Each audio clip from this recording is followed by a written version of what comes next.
Olá, pessoal. Mais uma vez estamos juntos em mente, em coração, já que presencialmente ainda vamos aguardar um pouquinho. Mas o importante é estarmos falando de Jesus em mais essa oportunidade, e nós estamos usando atualmente para falarmos de Jesus o livro Alvorada Cristã, que é trazido através da mediunidade do Chico, nosso querido Francisco Cândido Xavier, e o espírito que nos traz esses ensinos é o espírito Neio Lúcio.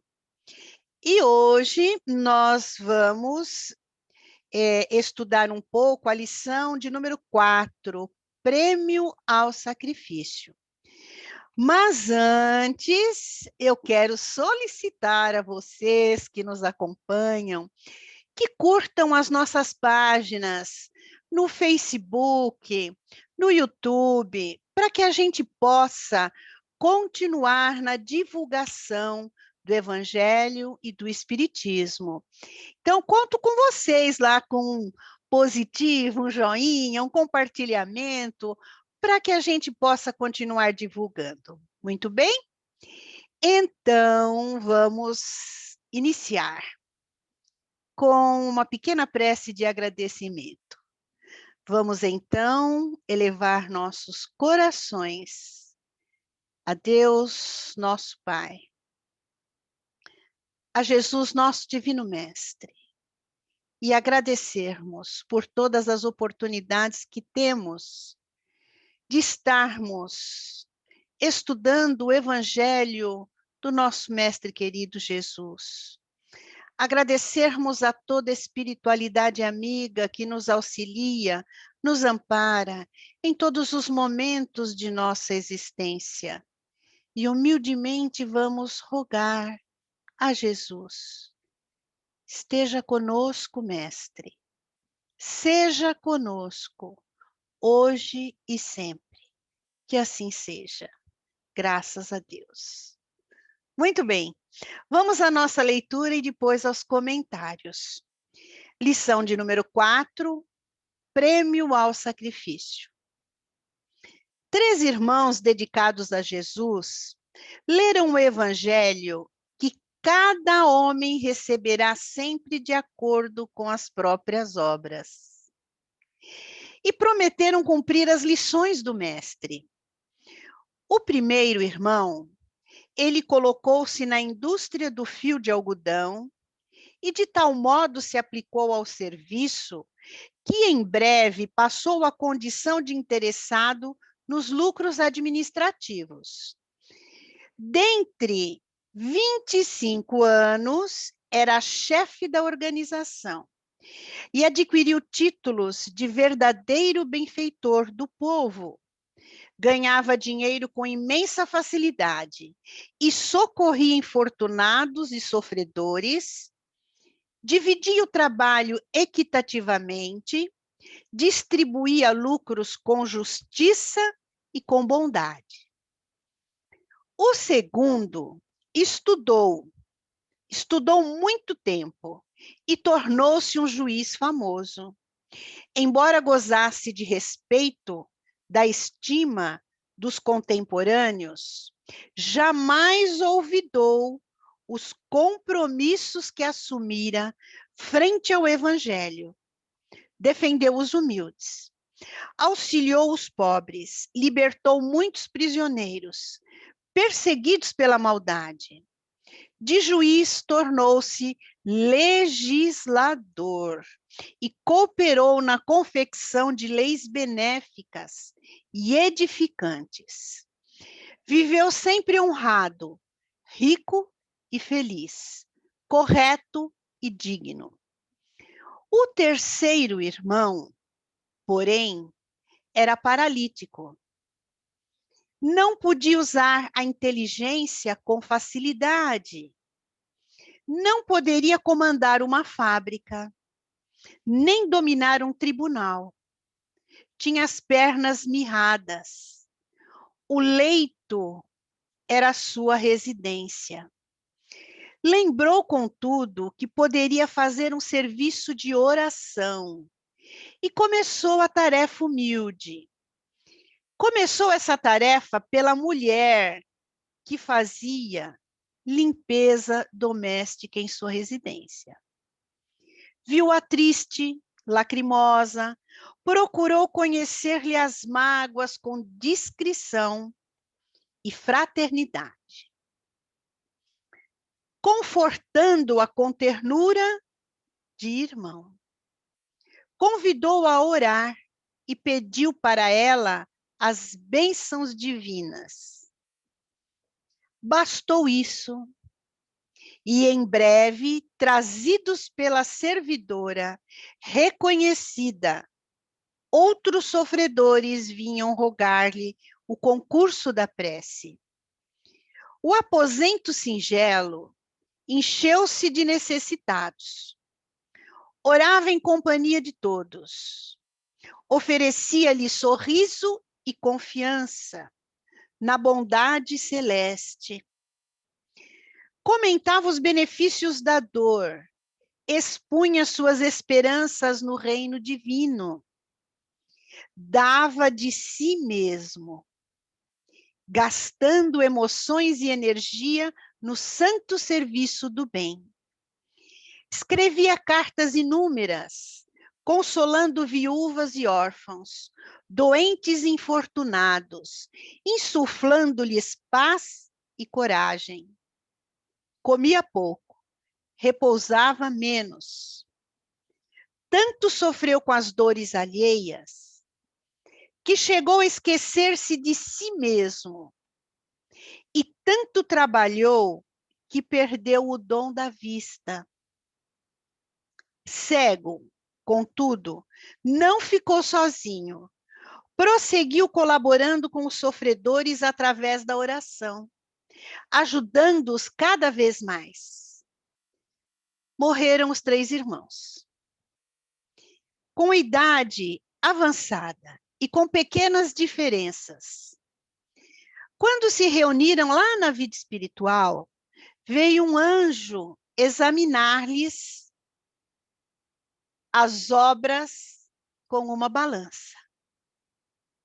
O industrial e o juiz traziam grande bagagem, que constituía de várias bolsas, recheadas com dinheiro e com as sentenças que haviam distribuído em benefício de muitos.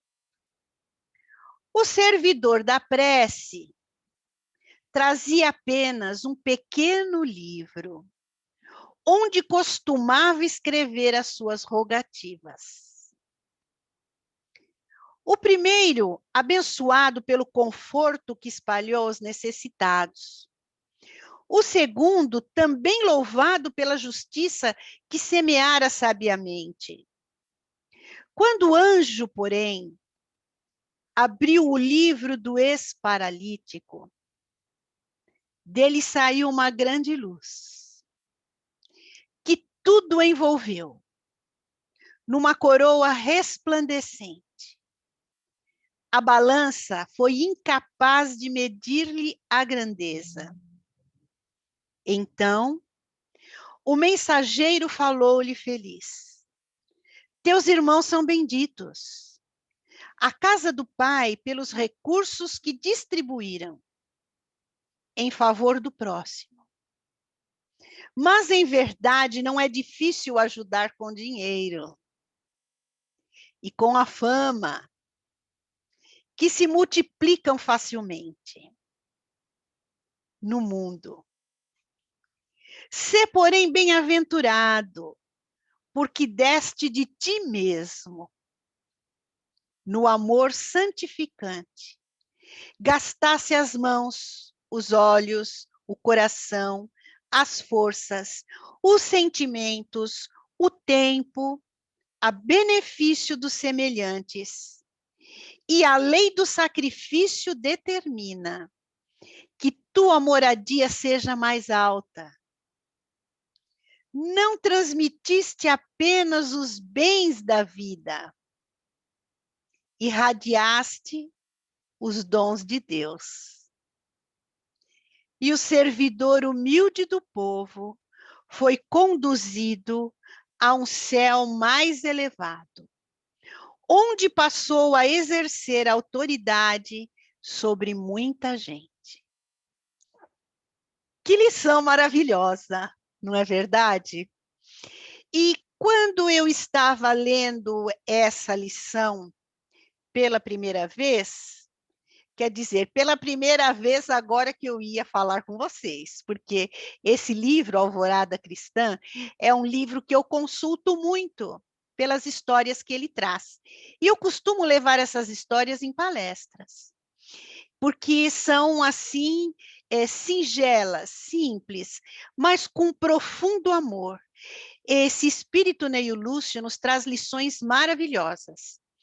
Então, nessa oportunidade agora para falar com vocês, quando eu estava lendo esta lição, eu me lembrei, porque essa lição me parece uma homenagem a esse espírito que eu vou falar daqui a pouco dele, vocês vão ficar curiosos, mas eu vou falar dele, e eu tenho certeza que vocês vão buscar a biografia dele na íntegra, para entenderem um pouco mais, né? O que seja dar de si. Então, nós vamos ter nessa história um irmão que trabalhou na indústria por 25 anos. Ele socorria infortunados, necessitados, sofredores, distribuía as riquezas materiais com justiça e com bondade. Então, ele trabalhou muito, deu emprego, era justo, e com isso, ele teve muitas bênçãos no reino de Deus, que é o que nós almejamos, né? Porque Jesus, quando fala do reino de Deus para nós, ele não está falando aqui da matéria, ele está falando da nossa verdadeira vida, da nossa vida no mundo espiritual.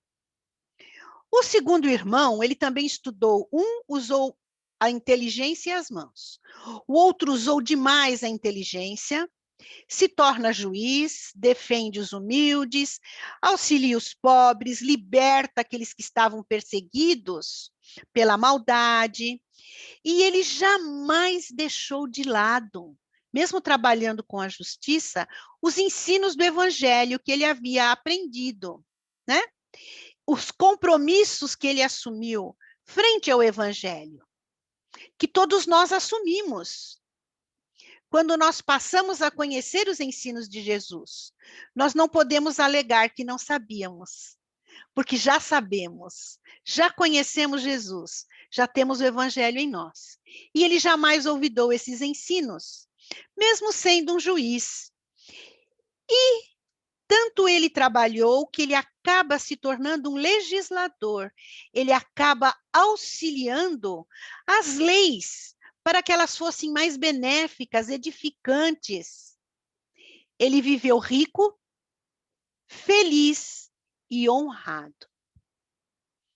O nosso terceiro irmão, ele não teve a bênção de um corpo saudável.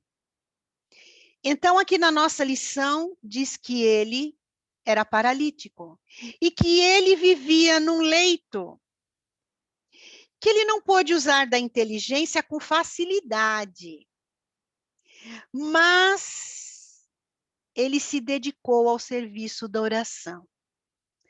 Então, ele começou com a serviçal de sua residência e com todo o amor que ele tinha, convidou-a a orar com ele. E com isso, ela teve um grande alívio e benefício.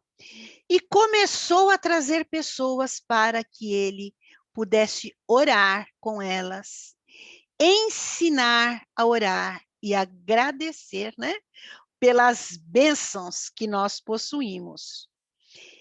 Então, ele dava de si, da sua energia, do seu tempo, da sua saúde, para auxiliar aqueles que vinham até ele em busca de socorro. Ele não tinha socorro material, mas ele tinha o socorro espiritual, o consolo, o conforto, o amor, as suas energias que estavam ali, né, no campo do bem. E ele escrevia cartas também, consolava viúvas, consolava os órfãos. Na lição está dizendo que ele tinha uma vida muito regrada, comia pouco, repousava pouco. De tanto que ele trabalhou atendendo as pessoas, ele acabou perdendo a visão, ele acabou ficando cego. Mas ele continuou o trabalho da mesma forma. Passaram-se os anos, passou-se o tempo, e os três se reúnem no mundo espiritual, né? E os irmãos primeiros, os dois, eles haviam conquistado, né, um lugar de destaque no reino dos céus, porque eles haviam distribuído bens materiais, lucros, sentenças justas. E o paralítico, ele chega no mundo espiritual com um pequenininho livro, né? Ele não tinha bolsas cheias. E a gente, por sinal, tem no Evangelho, segundo o Espiritismo, tem uma lição, né? Que eu vou falar dessa lição para nós, né? A lição é a seguinte, que dois justos compareceram ao reino dos céus. E os dois, né, levaram os sacos a que os anjos haviam dito que eles recolhessem das benesses que haviam praticado, da caridade que haviam feito. E o rico chega no reino dos céus com um saco muito grande, fazendo barulhos de moedas que ele havia distribuído. E o outro, o pobre, chega com um saquinho humilde, murcho, mas que quando foram colocados os dois na balança, aquele do humilde, ele pesou muito, muito mais do que aquele do rico que tinha tantas moedas. Porque o pobre deu de si.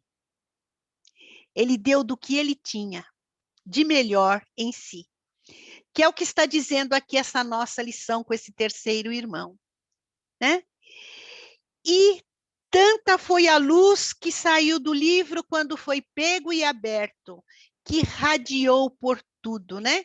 Criando uma aura iluminada, iluminando a todos. Porque ele radiou com as orações, com o dar de si, os dons divinos. Ele pregou a fé, ele pregou a esperança, e isso é caridade.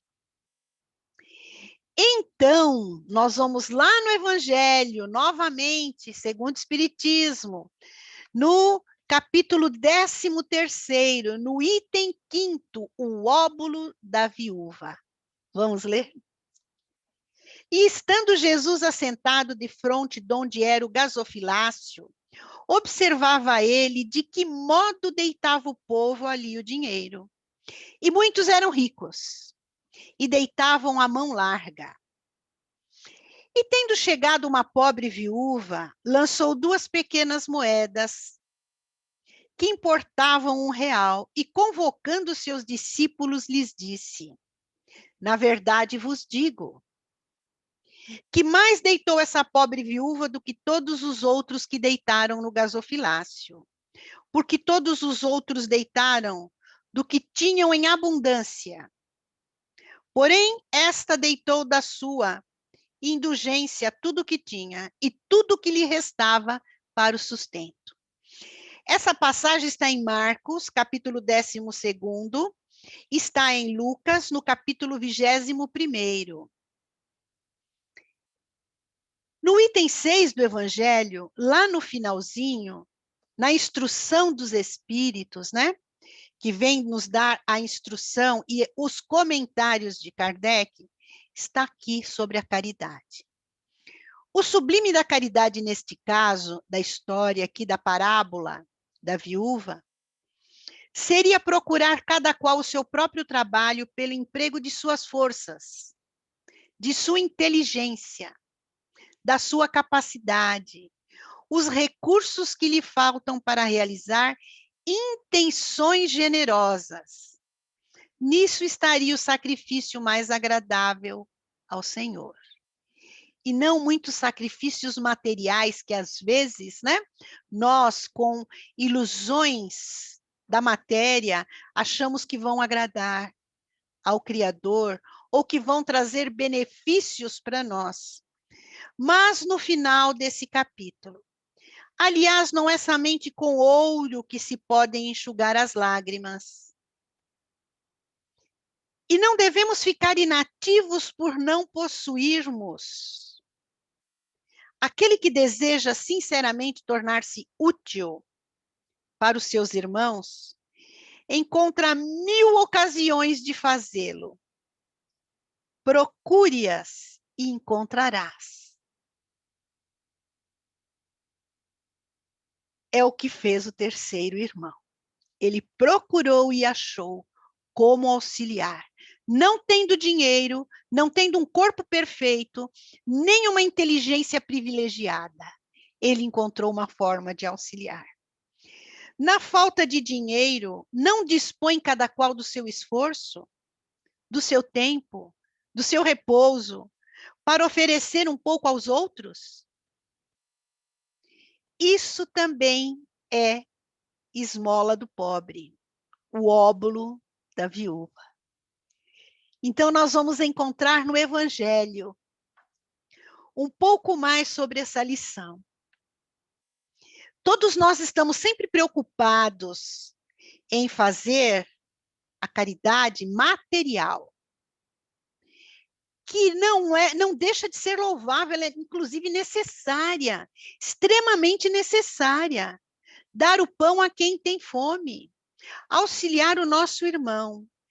Mas a caridade de dar de nós mesmos, do que de bom temos em nós, das coisas boas que já temos conquistado, através da melhora dos nossos sentimentos.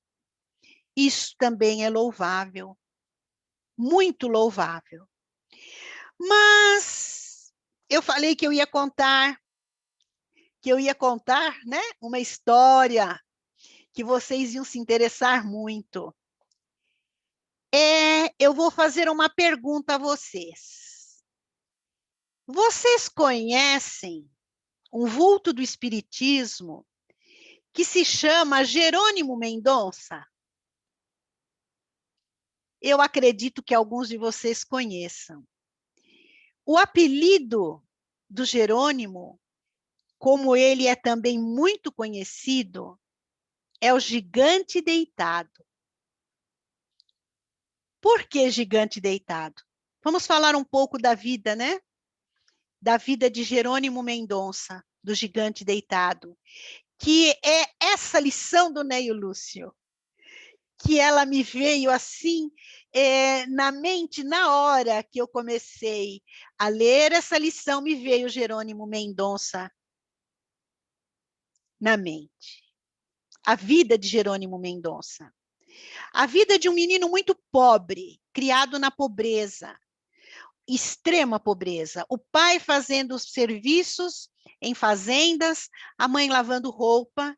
Ele foi ter o primeiro calçado na adolescência e esse calçado foi achado no lixo. De extrema pobreza. Mas ele levou a sua vida pautada no amor e na caridade. Aos 15 anos, ele começa, né, a já fazer palestras, porque ele acompanhava a avó, que era presbiteriana, ele acompanhava a avó nos cultos. E, como era de extrema inteligência, com 15 anos ele já começava a fazer preleções, né, do Evangelho de Jesus. E, quando ele chega aos 18 anos, ele desenvolve artrite reumatoide. Por conta de todas as dificuldades, provavelmente, né? E a artrite reumatoide, ela é uma doença degenerativa e é uma doença que provoca muitas dores e dificuldades para a locomoção. Aos 20 anos, Jerônimo já estava acamado. que era o início da paralisia. Ele já estava começando a ficar paralisado. E aos 20 anos ele já começa a ter o seu leito como moradia. Mas ele não se abate. E com a partida da sua avó, ele acaba conhecendo o espiritismo através de um amigo, acaba se dedicando ao espiritismo, e mesmo recolhido num leito, os amigos que ele havia angariado pela sua bondade, pela luz que ele irradiava de si, pelo amor que ele já tinha em si, pelo evangelho. Então, amigos fazem uma cama especial para ele e doam para ele uma cama. E nessa cama, Jerônimo percorre todo o Brasil, fazendo palestras e levando a palavra de Jesus a todos. Por isso o apelido de gigante deitado. Porque sem força física nenhuma, completamente paralisado, ele percorria centros espíritas fazendo palestras. Mas não é só isso. Jerônimo fundou centros espíritas. Ele fundou creches, sendo imobilizado numa cama, sem se mover nenhum músculo. Ele falava somente, conseguia falar. E durante um tempo ele conseguia enxergar, porque depois ele também fica com deficiência visual, né? E doutor Fritz, uma vez, numa mensagem, diz a ele que ele tinha a doença dos 3 Cs: cama, calma e karma. E assim Jerônimo viveu por 32 anos. 32 anos. Dessa forma, andando o Brasil todo, levando a palavra de Jesus, levando os ensinos do Evangelho. E tem muitas histórias dele, muitas, mas que não temos tempo para tudo. Seria ótimo se tivéssemos, né? E um dia, um repórter entrevistando ele pergunta para Jerônimo o que é a felicidade. E Jerônimo responde assim para ele: a felicidade, para mim, hoje, deitado, tanto tempo nessa cama, sem me mexer, a felicidade seria eu poder me virar de lado. O que é a felicidade para nós? Nós já paramos para pensar? A vida, a nossa vida em si, é um conjunto divino de experiências. Então, nessa lição, Neio Lúcio traz para nós 3 lições, não somente uma, 3, que nós devemos, sim, trabalharmos para a evolução material do planeta, que devemos, sim, trabalhar para que a justiça se faça no planeta, dentro do Evangelho, não nos esquecendo do Evangelho, mas, acima de tudo, como ensinou Jesus para nós, amor. Ama teu próximo. Faz aos outros aquilo que você gostaria que fosse feito a você. Ferramentas para isso todos nós temos, porque já somos conhecedores do Evangelho.